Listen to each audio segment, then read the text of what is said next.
إن الحمد لله إن الحمد لله نحمده ونستعينه ونستغفره ونعوذ بالله من شرور أنفسنا ومن سيئات أعمالنا من يهده الله فلا مضل له ومن يضلل فلا هادي له أشهد أن لا إله إلا الله وحده لا شريك له وأشهد أن محمدا عبده ورسوله يا أيها الذين آمنوا اتقوا الله وقولوا قولا سديدا يصلح لكم أعمالكم ويغفر لكم ذنوبكم ومن يطع الله ورسوله فقد فاز فوزا عظيما يا أيها الذين آمنوا اتقوا الله حق تقاته ولا تموتن إلا وأنتم مسلمون واتقوا الله الذي تساءلون به والأرحام إن الله كان عليكم رقيبا. Ating pinasisimulan ng ating khutbah sa mabiyayang araw na ito na Yawmul Jum'ah sa pagpapaalala sa atin ni Allah subhanahu wa ta'ala patungkol sa taqwa. Na siya namang dapat dala-dala natin sa ating buhay. Impact hindi lang basta dala-dala. Palagi ang nasa puso natin at nasa ating isip sa makatwid ng takwa ang banal na takot kay Allah subhanahu wa ta'ala. Tanggalin mo ang takwa sa buhay mo kahit sino. Kahit sino. Yan ang nangyayari kaganapan mula noon hanggang ngayon.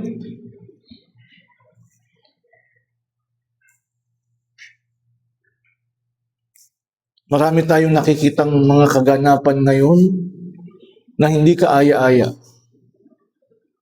At ito'y dahil sa walang takwa, walang banal na takot kay Allah subhanahu wa ta'ala. O kayong mga sumasampalataya, present progressive yun eh, sumasampalataya. Hindi yung sumampalataya noon, ngayon hindi na.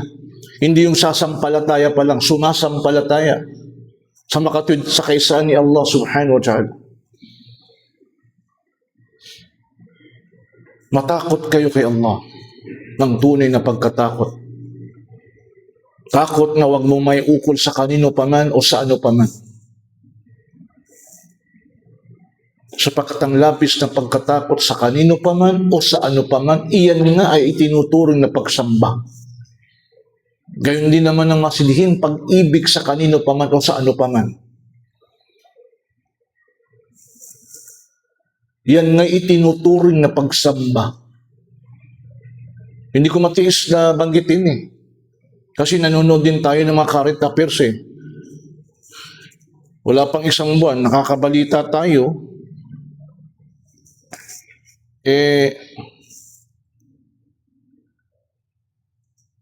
Sa ngalan ng maling relasyon. Impact, hindi nga lang mali, masagwang relasyon.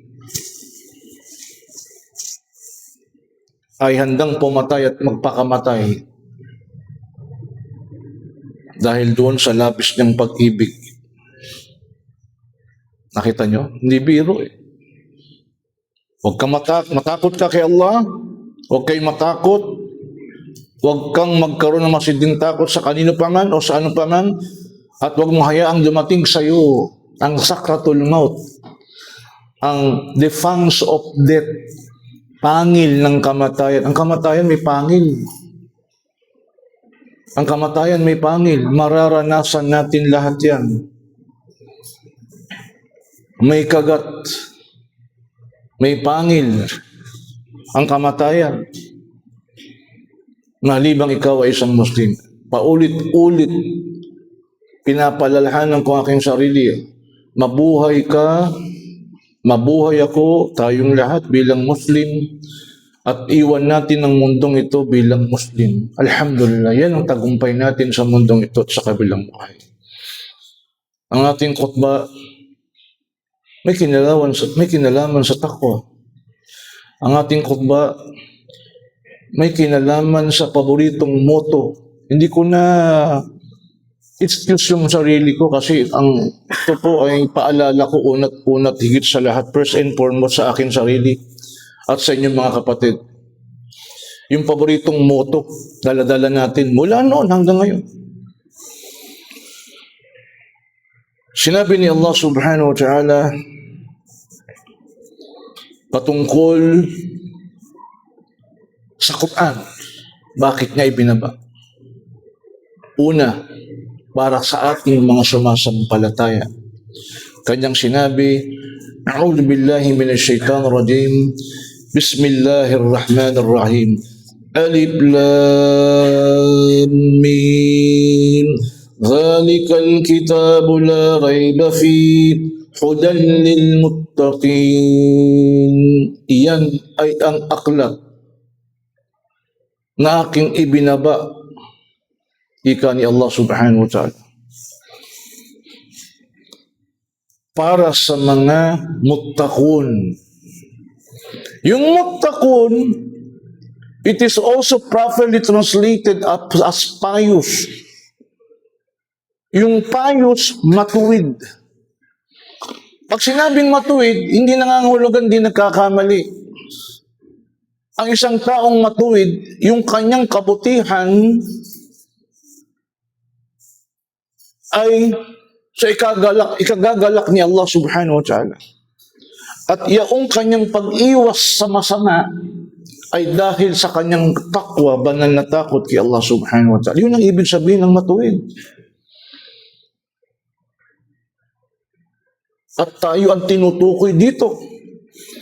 الذين يؤمنون بالغيب ويقيموا الصلاة ومما رزقناهم ينفقون. Who believe in the ghaib, na sumasampalataya sa mga bagay na hindi pa nila nakikita. May makikipag-usap sa atin sa nung Sunday ulit, isang skeptical person. Paano mo sinasampalatayanan yung hindi mo nakikita? Yun ang ating ibabahagi sa kanya, sapagkat hindi nangangailangan makita mong isang bagay para makatiyak ka na ito'y umiiral. Sumasampalataya sa mga bagay o sa mga hindi pa nakikita. Tayo yun. Hindi pa natin nakita ang Jannah, pero ang Jannah umiiral. Hindi pa natin nakita ang Jahannam. Ang Jahannam ay umiiral. Iligtas nawa tayo ni Allah laban sa ashabis sa'ir.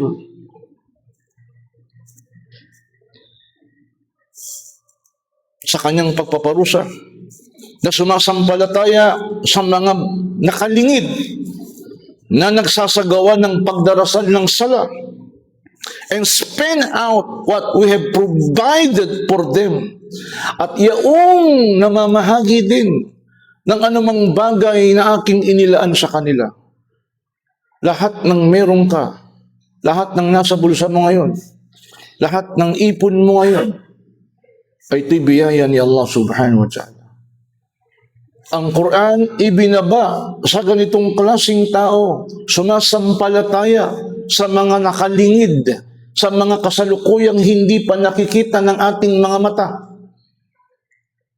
Yaumul Qiyamah, paghuhukom. Parusa sa kubur. Subhanallah. Yun ang reality. Mas totoo pa yun kaysa sa kasalukuyang nararamdaman natin ngayon. Totoo yun. Sumasampalataya kay Allah, sa malaika, sa anghel. Marami ng tao ngayon di naniniwalang may malaika. Tandaan mo, Muslim, naniniwala tayong may mga malaika, may mga anghel. At yung mga biyaya, yung mga pagpapala, yung mga blessings, naglalaan din naman sa iba. Hindi maramot. ang Quran para sa kanila. Sa itong aklat na kung saan ay walang pag-aalinlangan ng sabi ni Allah subhanahu wa ta'ala. Kanino pa? Shahru Ramadan alladhi unzila fihi al-Quran hudan linnas wa bayyinatin min al-huda wal furqan. Ibinaba sa buwan ng Ramadan ang aklat na ito, ang Quran, upang maging patnubay at batayan kung ano ang tama at mali sa sangkatauhan. Buong sangkatauhan. Ito magsasabi kung ano yung tama at mali. Hindi relative. Tama sa'yo, mali sa akin. Tama sa akin, mali sa'yo. Hindi tayo gano'n. Kaya tayo nagkakagulo eh. Oo, meron tayong mga choices sa mga minor na bagay. Gusto mo maalat, gusto niya matamis. Hindi yun ang sinasabi rito. Ito'y patnubay sa buong sangkatauhan. At sabi pa sa isang ayat, Bismillahirrahmanirrahim, Alif Lam Ra, Kitabun anzalnahu ilayka litukhrijan nasa minadh-dhulumati ila an-nuri bi'idni rabbihim ila siratil azizil hamid. Ito ay ang aklat na ibinaba ko sa iyo, O Muhammad sallallahu alaihi wasallam, upang mahangon mo ang mga tao mula sa kadiliman, sa mga kadiliman, zulumat, tungo sa liwanag. Napakalaki ng papel ng aklat na ito, Quran. Mapalad tayo, mga kapatid. Meron tayong Quran na ibinaba ni Allah upang mahango ang mga tao mula sa mga kadiliman. Ang adh-dhulumat, unang-unang kahulugan niyan, idolatry, pagsamba sa Diyos-Diyusan. At ang pagsamba sa Diyos-Diyusan, hindi lang nauwi sa idols. At taghut or false god, false deity, nauwi din sa napakaraming bagay. Pera, pwedeng maging Diyos yun. In fact, nagiging Diyos nga ngayon. Mula noon hanggang ngayon. Dinidiyos. Maraming dinidiyos sa pera. Worship money. Pagnanasa, ginagawang Diyos. Diba? Ara'aytum man ittakhadha ilahun hawa. Nakita mo ba yung have you seen those people who make their own desire as their own God? Nakita mo ba yung mga taong ginawa na nilang Diyos ang kanilang sariling pagnanasa? Hindi ako nagdi-discriminate, pero let's call a spade here. Kung malamya-lamya ka, hindi ka kinukundina sa Islam. Kung babading-bading ka, hindi yun wag ka lang magsuot ng suot pang babae. At huwag mo lang ipaglaban. Karapatan ng lalaki sa lalaki, babae sa lalaki. Umaming ka. Ang iyong sinasamba, yung shahawat mo, yung iyong mga pagnanasa. Ang sinasamba mo, yung kalibugan mong mali. Let's call a spade here. Tandaan niyo, mga kapatid, hindi nababago ang hudud ni Allah sa panahon ni Nabi Lut alayhi salam hanggang ngayon. Hanggang ngayon. Kaya, paalala ko sa inyo, mga kapatid, huwag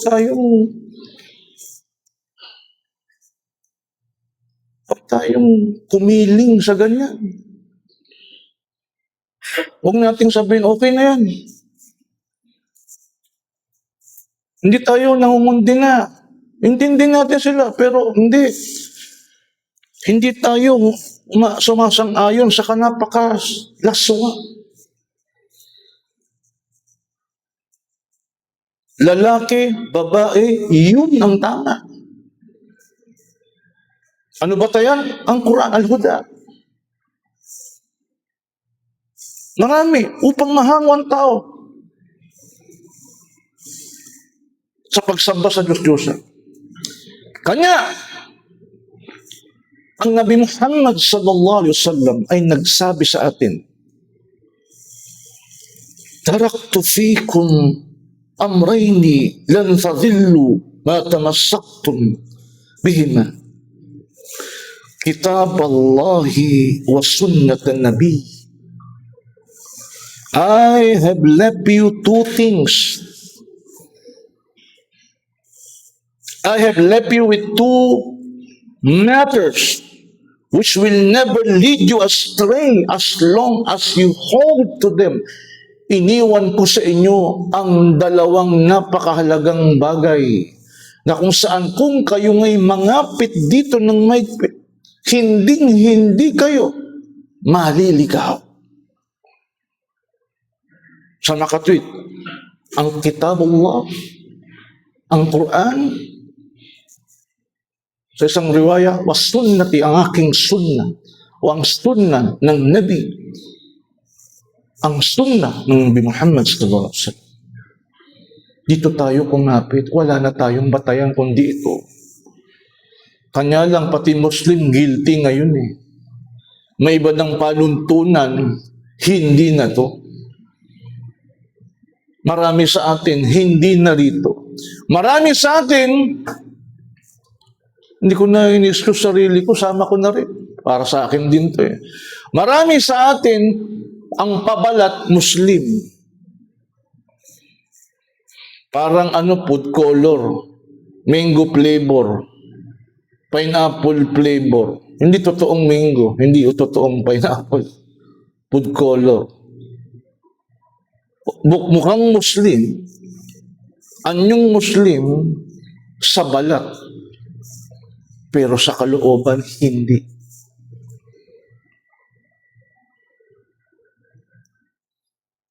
Yan ang nakalulungkot ngayon. Bakit? Wala sa kanya ang pinakamahalagang bagay na disinsana napaka-precious sa atin sa makatwid ang Kitab Allah, ang Quran, at ang sunan ng Nabi Muhammad sallallahu alaihi wasallam. Meron tayong ibang kinilingan, meron tayong ibang pinagbiligyan ng pagpapahalaga.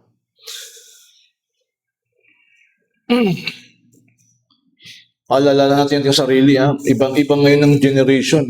Ultimong kabataan natin ngayon na ang tatay ay Muslim, ang nanay ay Muslim, ang pamilya ay Muslim, ang kamag-anak ay Muslim. Kanya lang, wala sa Quran, wala sa Sunnah. Anong kanyang panuntunan sa buhay? Online games. Ano ang nagpipid parati sa kanyang tenga, sa kanyang isip, sa kanyang puso? Online games. Yun ang kanyang Diyos.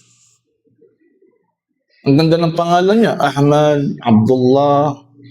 Pero hindi totoong Abdullah. Yan ang struggle natin ngayon, mga kapatid. Kamakailan lang, dyan tayo, tinutba natin yan eh. Masidihin pagkahumaling. Ngayon na lang yan, online games. Dati wala pang mga internet. May masidhing na humaling sa lahat ng bagay. Lahat ng bagay, pag nandun yung masidhing pagkahumaling natin, talagang maliligaw tayo. Ano bang kaganapan, mga kapatid? Alam natin, nung isinumpa ni Allah subhanahu wa ta'ala, si Iblis, ang Ar-Rajim. Ang sabi ng Ar-Rajim, isinumpa. O, isa pang meaning, ay sinintensyahan na, hinatulan na. Ano bang kaganapan na yun? Sabi ni Iblis, kasi may pinapagawa sa kanya. Nung ginawa ni Allah si Adam a.s. bilang kanyang obra maestra kasi bakit? Ang jinn Wala silang laman at buto. Meron silang free will, kanya lang hindi nila ma-unleash, magamit ng ganap katulad natin. Kasi tayo may laman at buto. Yung desire, yun ang nasa ating laman. Kaya, inutusan ni Allah ang mga malaika, yung tempong yung nandun, si Iblis na sinumpa, kayo nga'y magsujud kay Adam. Yung mga panahon na yun, yung sujud, hindi sa panahon natin na restricted na yung sujud na kung saan ay actual na pagsamba yun. Bilang paghanga sa obra maestra ni Allah sa makatwidang tao, yung ating amang si Adam, our father Adam. Kanya lang si Iblis, hindi siya sumunod. Kaya, sabi ni Allah subhanahu wa ta'ala, قال ما منعك ألا تسجد إذ أمرتك قال أنا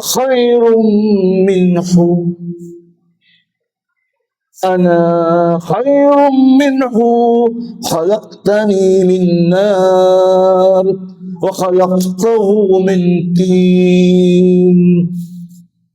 What prevented you, Iblis, that you did not prostrate yourself when I commanded you? Bakit hindi mo ginawa? Ano ang pumigil sa'yo? Nagpigil sa'yo?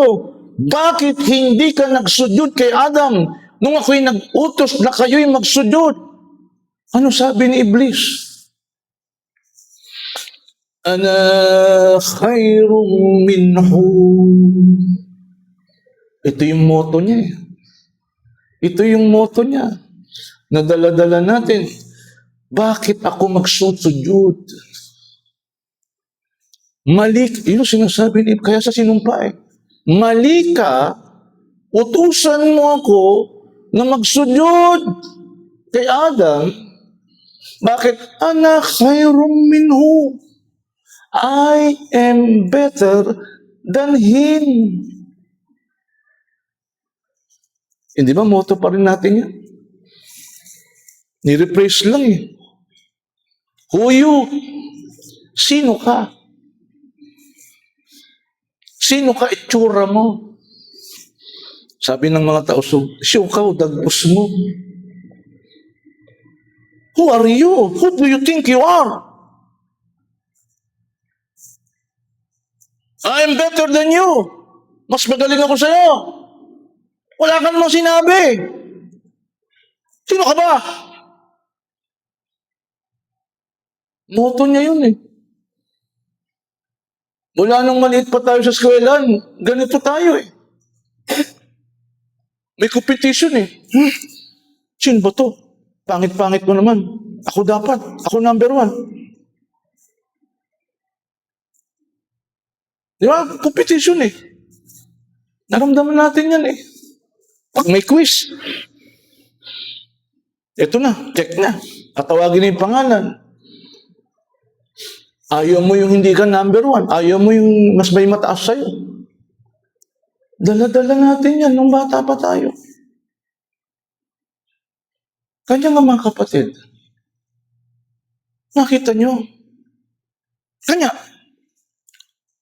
bakit I'm better than him?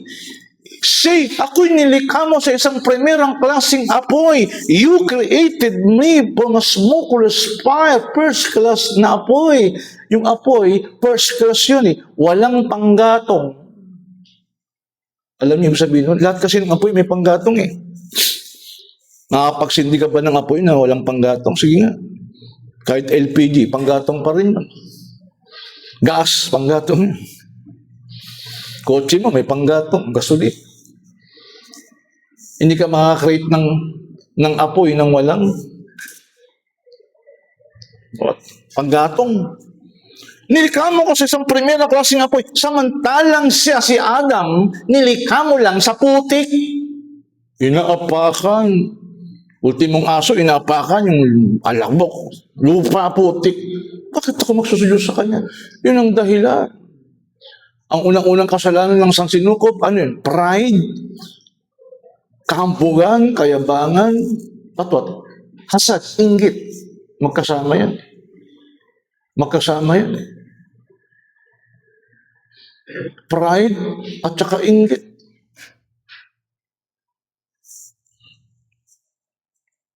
Kaya, dahil dyan, allow me, nung siya'y pinalayos na sinumpa na, Qala andirni ila yawmi yub'athun. Allow me respite till the day they are raised up. Pagbigyan mo ko. Dahil niligaw mo ko because you misled me, he dare to say that before Allah. You dare to misguide me. Yes, Allah also misguide him. Yes, because of his pride. Tuluyan na siyang niligaw. I will also misguide them. Listen to this. The threat of Iblis, the rajim, ng isinumpa. قال فبما أغويتني لأقعدن لهم صراطك المستقيم. Because you have sent me astray, surely I will lie in wait against them on your straight path. Dahil ako ay ligaw ngayon, ililigaw ko rin naman sila. Ang mga tao, masama loob, napakasama ng loob niya ngayon sa Adam. Sa mga tao sa makatwid, ililigaw ko rin sila. Ililigaw ko rin. Tatambangan ko sila. ثُمَّ لَآتِيَنَّهُمْ مِنْ بَيْنِ أَيْدِيهِمْ وَمِنْ خَلْفِهِمْ وعن أيمانهم وعن شمائلهم ولا تجد أكثرهم شاكرين. Then I will come to them, I will ambush them from before them and behind them, from the right and from the left, and you will not find amongst them, you will not find most of them as thankful ones. Ililigaw ko sila. Tatambangan ko sila.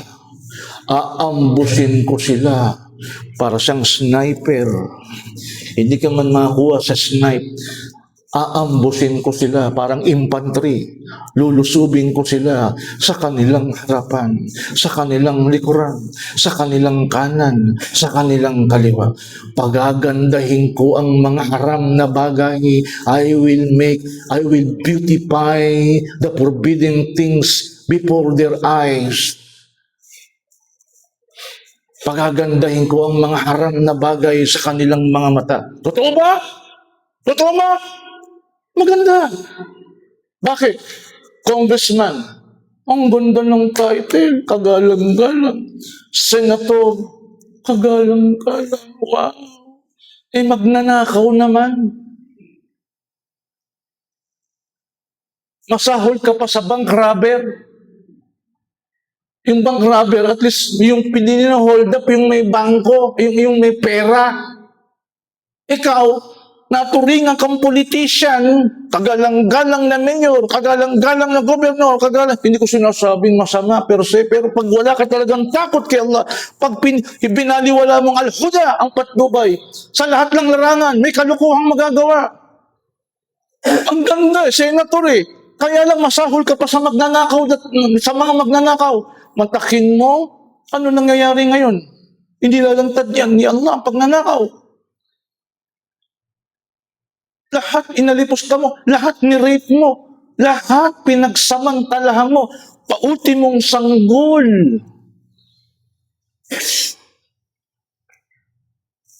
Nabaha, wala nang bahay, nasira lahat. Inakawan mo yung lahat, yung tao, yung matanda, yung bata, yung sanggol, yung buntis, lahat ng klase ng tao. Ganun ang ginawa mo, ginalang ka. Nakita mo, lalagyan ko ng palumuti. Ginawa kang senator o congressman para lang pala magnakaw. Sa lahat ng larangan eh. Sa media. Sa pulis. Marami rin. Ang takin mo, may uniform ka, pulis ka naturingan. Pero holy dapper pala. Nang-hold up ka ng tao, ginagamit mo pagkapulis mo. Sa abogasya, ganun din. Alam mo, siya na ang pumatay. Alam mo, pero hindi. Yung baluktot, pilit mong tinutuwid. Bakit? Malaki pera, malaki bayad sa'yo eh. Sa lahat ng larangan, naalala ko tuloy yung dentist eh. Yung chinekap ako ng dentist, first time for me going abroad, I remember sa medical, yung dentist, chinekap ako. Kailangan pastahan. We need to pastahan yung itpin mo. Oh, bakit to? Wala naman sira eh. Baksak ka. Bakit? Ano pong gagawin niya? Bubutasan natin yung bagang mo, lalagyan natin ng pasta. Bakit naman kalokohan yun? Magkano po? 800. Nung panahon yun, 800, napakahirap po eh. Hindi ko alam anong gagawin ko. Malapit na po akong umalis. Pagbaksak ko sa medical, hindi ako makakaalis. Nakita mo, sa lahat ng larangan, may kalokohan. Sa lahat ng larangan, tatampangan ka ng sayatin. He will ambush you. I will come to them from before them and behind them, from the right and from the left, and you will not find most of them as thankful one. What is the manifestation na ikaw nga ay misguided? Na-ambush na Iblis? Hindi marunong magpasalamat. Yun ang unang palatandaan na ikaw ay nawala sa patnubay ni Allah subhanahu wa ta'ala. Yun ang unang palatandaan na ikaw nga ay nabuyo ng Satanas. Na ikaw nga ay nakuha ka na niya. Na-captives ka na niya. Na-ambush ka na niya. Yun ang unang dahilan. Yun ang unang manifestation. Hindi marunong magpasalamat. Unang-una, sa magulang mo. Wala kang utang na loob sa magulang. Marami ng ganun eh. Walang utang na loob sa magulang. Hindi marunong magpasalamat sa mga taong tumulong. Tandaan nyo, ang sino mang hindi marunong magpasalamat ay hindi nagpapasalamat kay Allah. Kaya tayo nagpapasalamat. Barakallahu fiik, jazakumullahu khair. Salamat sa iyo ha. Pabiyayaan ka ni Allah. Karapatan niya yun. Na sa iyo'y naglaan, tumulong. Sapagkat ang hindi marunong magpasalamat sa tao ay hindi marunong magpasalamat kay Allah. Yun ang unang manifestation na kanyang nabihag na ang tao. Hindi marunong magpasalamat. Ngayon nakikita natin mga kapatid. Kaya, get out from this disgrace and expelled. Whoever of them will follow you, then surely I will fill hell with you all. Ikaw ngayon ay pinahiyang ganap at inalisan ng dangal. Nakita mo. Mula kay Allah subhanahu wa ta'ala. Ikaw ngayon ay ipinahiyang ganap. Pinahiya siya eh. Mula noon hanggang sa araw ng paghukom na sa kanyang dakilang pagpapahiya. The great humiliation. Kaya gusto niya iligaw ang tao eh. Iligaw para madamay niya sapagkat pinagbantaan na siya. Ilalagay kita sa loob ng impyerno kasama ng maliligaw mo. I will fill hell with you all. Pupunuin ko ang impyerno ng mga taong naligaw mo. Kasama ka. Yan ang senaryo sa mundong ito. Ito yung scene. Ito yung script. Ito yung buhay natin. Ito yung buhay natin. 40 years ka sa mundo, 50 years ka, 60, 70, 80. Ano naging panuntunan mo sa buhay? Quran ba, tsaka sunnah? Sapagkat tinitiyak sa atin, hindi ka maliligaw. Kanya mga kapatid, itong ating patnubay, ito yung binigay sa napakapalat natin, meron tayong Quran. Sa panahon ngayon, marami sa atin nalilito. Nalilito sapagkat wala kang Quran sa buhay mo, wala kang sunnah sa buhay mo. You can just imagine. Mabuli ka lang ng konti, hindi mo matanggap. Bahagi ng buhay natin yan. At yan po'y nasa Quran. Nagkaroon ka ng tagumpay, Masya Allah, your business becomes successful ang business mo, tumaas ang posisyon mo sa trabaho, bigla ka natanggal, hindi mo matanggap. May business ka, bilang bumaksak, hindi mo matanggap. Magwawala ka, mandadami ka ng tao, maninisi ka ng tao, gagawa ka ng masama. Yan ang nagiging kaganapan ngayon. Sapagkat tayo mga Muslim, tinuruan tayo ng humility. Allahumma malikal mulk, tu'til mulka man tasha, wa tanzi'ul mulka mimman tasha, wa tu'izzu man tasha, wa tudillu man tasha. Biyadikal khair. I remind myself and you, si Allah ang nagpapataas ng iyong izza, ng karangalan. Ngunit Kanya rin itong ibinabaksak, tinatanggal. Kaya kung ikaw ay mayor ngayon, sa susunod hindi na ikaw, tanggapin mo na ng maluwag sa puso mo.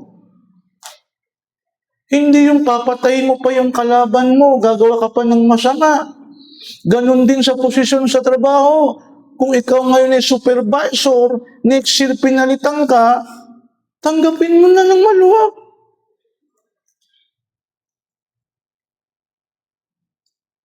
Kanya nga, amazing the believer is. Kamangha-mangha isang sumasampalataya kapag may dumating sa kanya ng mga pagpapala at biyaya. Siya'y nagpapasalamat. Alhamdulillah Rabbil Alamin. He gives thanks and this is good for him. At kapag may mga musiba, kapag may mga nangyayari sa kanyang masama, siya'y nagtitiis at ito'y mainam sa kanya. Ang lahat ng ito'y mabuti. Yun ang Muslim, mga kapatid. Pero anong nakikita natin ngayon? Kapag hindi nangyari yung kanyang gusto, ito na. Walang Quran, walang Sunnah. Mga kapatid, read the history. Read the history. Ano ang sikreto ng mga sahaba? Ng mga tabi'in at tabi-tabi'in? Quran at Sunnah. Paano sila nag-explore? Quran and Sunnah.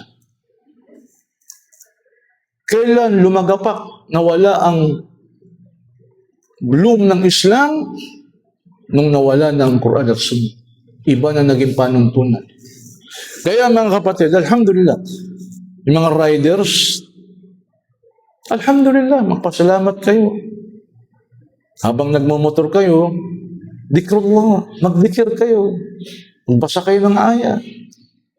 Habang nakatambay kayo, magbasa kayo ng Quran, ng hadith.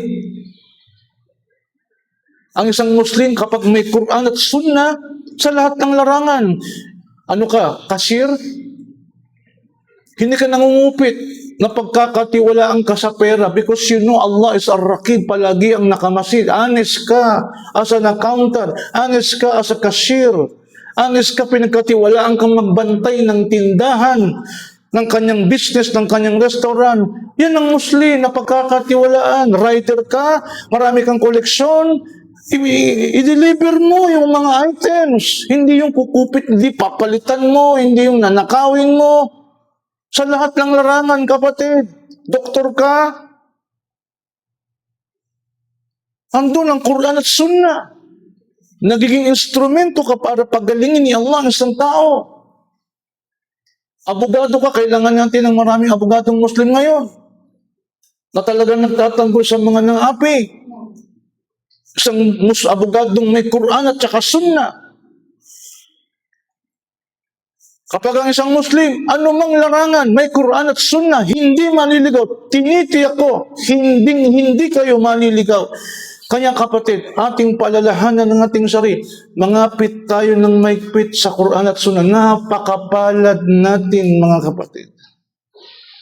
Napakamapalad na hango na tayo sa kadiliman, mula sa kadiliman tungo sa liwanag. Ano yung kadiliman? Pagsamba sa Diyos-Diyosan. Kaingat, tinatambangan pa rin tayo. Tayo ang unang-unang target ng mga sayatin, ng mga demonyo. Tayo, maniwala kayo. At saan tayo? Saan tayo? Masya Allah, ang taas ng pinag-aralan, Masya Allah, wow, naging ustad, wow, Masya Allah, hindi na tayo kaya sa ating ilm, magaling, maraming alam, pero saan tayo tinitira ngayon? Sa ating mga Muslim, ana khairum minhu. Ang takin mo. Kung meron natutunan, yung motto ng Iniblis ana khairum minhu. I am better than him. Who you? I am better than you. Mas magaling ako sa iyo. Dala-dala natin ngayon yan, mga kapatid. Dala-dala natin ngayon, kapatid. Tanggalin natin yan sa puso. Tanggalin natin yan sa puso sapagkat yan ay galing sa Satanas na isinumpa ni Allah mula noon hanggang sa araw ng paghukom. Aqulu qawli hada wastaghfirullah li wa lakum wa li sa'iril muslimin wastaghfiruhu innahu wal ghafurur rahim.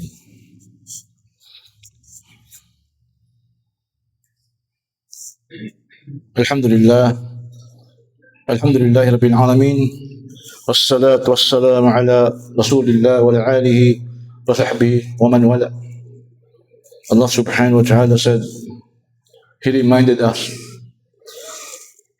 كل نفس ذائقة الموت وإنما توفون أجوركم يوم القيامة فمن زحزح عن النار وادخل الجنة فقد فاز وما الحياة الدنيا إلا متاع الغرور. Everyone shall taste death.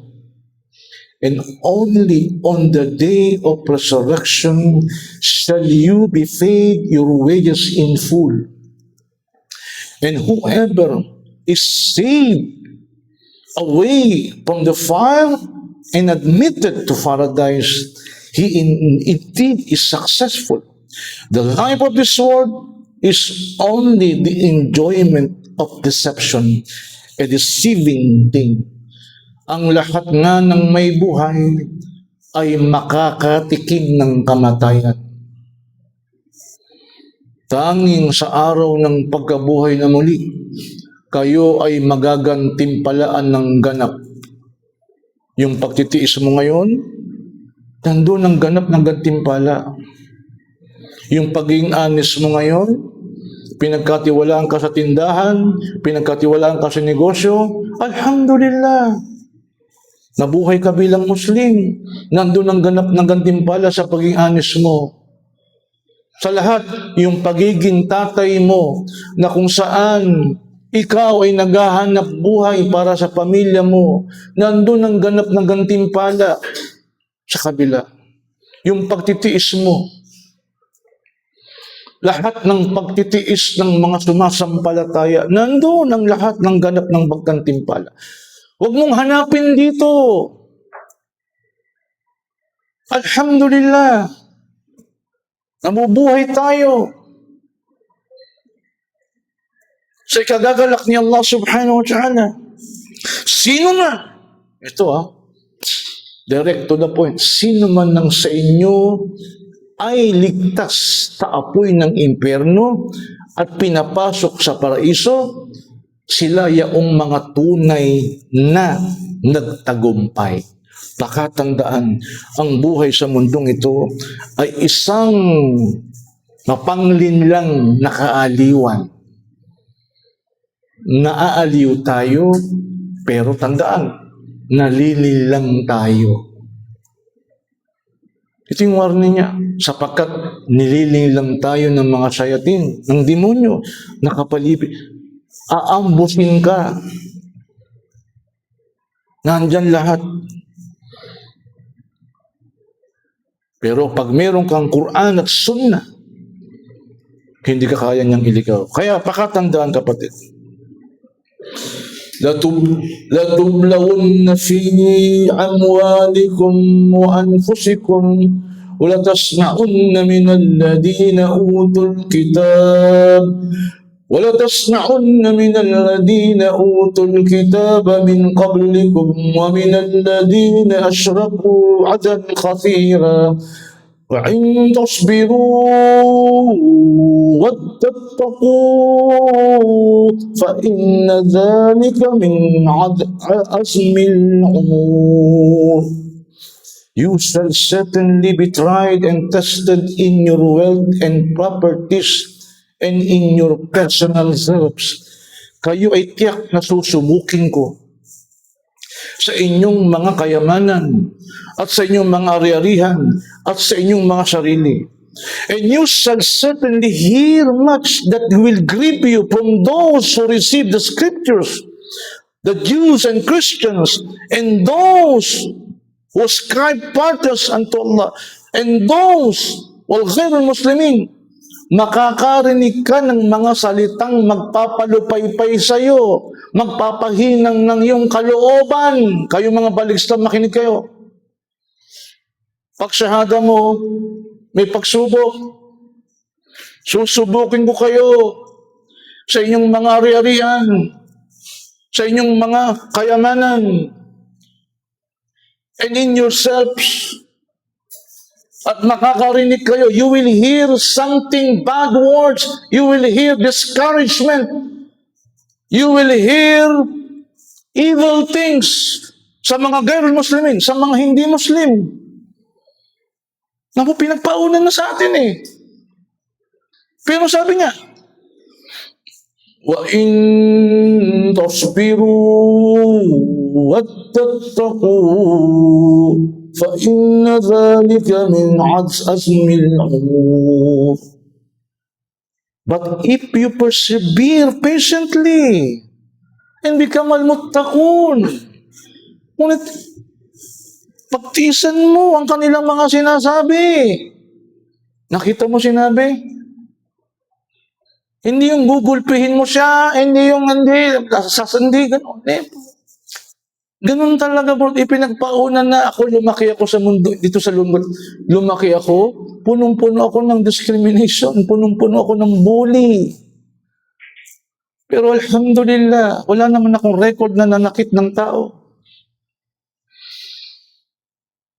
Kung meron akong pagmamalaki, hindi ako apektado sa mga narinig ko. Noon pa man. Yung bully na yan, luma na yan eh. Lumaki akong binubuli. Lumaki akong kinukutya. Alhamdulillah. Napagtiisan. Ngunit kung pagtitiisan nyo ang mga bagay na yan, at kayo'y mananalig ng ganap, kakapit ng ganap sa Quran at Sunnah, kayo'y magiging muttaqun. Ibig sabihin ng muttaqun na yung nakakapit sa Quran at Sunnah, yun ay mainam sa inyo. And then verily, that will be a determining factor in all affairs. Yan ang kailangan natin bilang mga Muslim, mga kapatid. Ngayon, may social media. Makakarinig ka. Kaya nga meron akong marami nagme-message sa, ano masasabi mo sa, alam mo kapatid, alam mo ba yung tauhid? 3 aspeto ng tauhid. Hindi po. Mantakin mo. Sinasayang mo yung panahon mo sa panonood mo ng kung ano-anong social media. Hindi lahat ng dumadaldal sa social media dapat patulan mo. Pati walang kwentang tao kung ano pinagsasabi para lang kumita.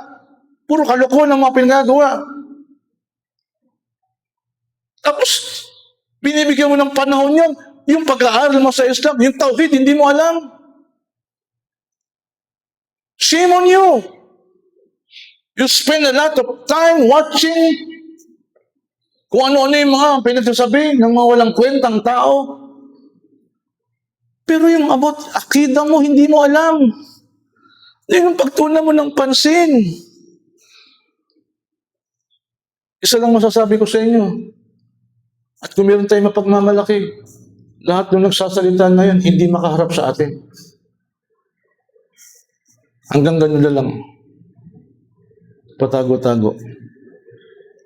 Alhamdulillah, nangingibabaw tayo sa pangangatwiran.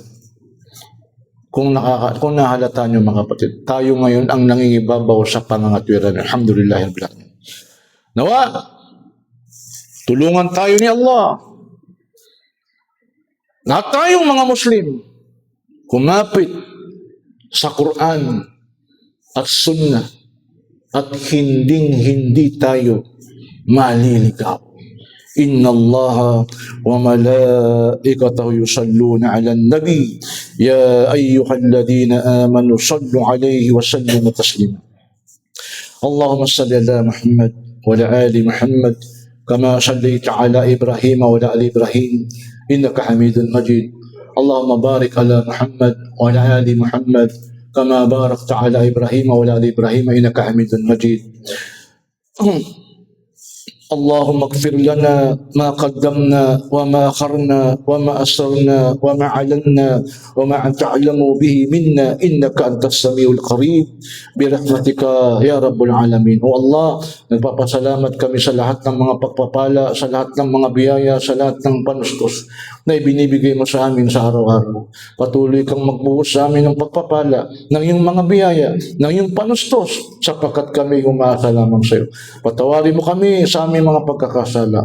Huwag mo kami parusahan sa mundong ito. Huwag mo kami parusahan sa kubur, ya Ghafur Wadud. Higit sa lahat, huwag mo kami parusahan sa iyong Al-Qiyamah nang dahil sa aming mga pagkakasala. Pagkos ikaw ay magpaumanin sa amin, ya Afu. Palagpasin mo kami sa aming mga kasalanan, ya Halim.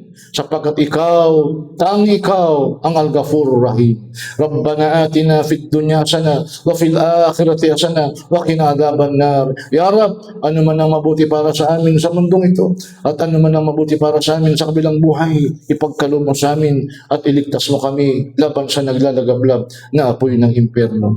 Wassallallahu ala nabiyyina Muhammadin wa ala alihi wa sahbihi ajma'in. Subhana rabbika rabbil izzati amma yasifun wa salamun al mursalin wa akhiru dawana alhamdulillahi rabbil alamin. Aqimus salat.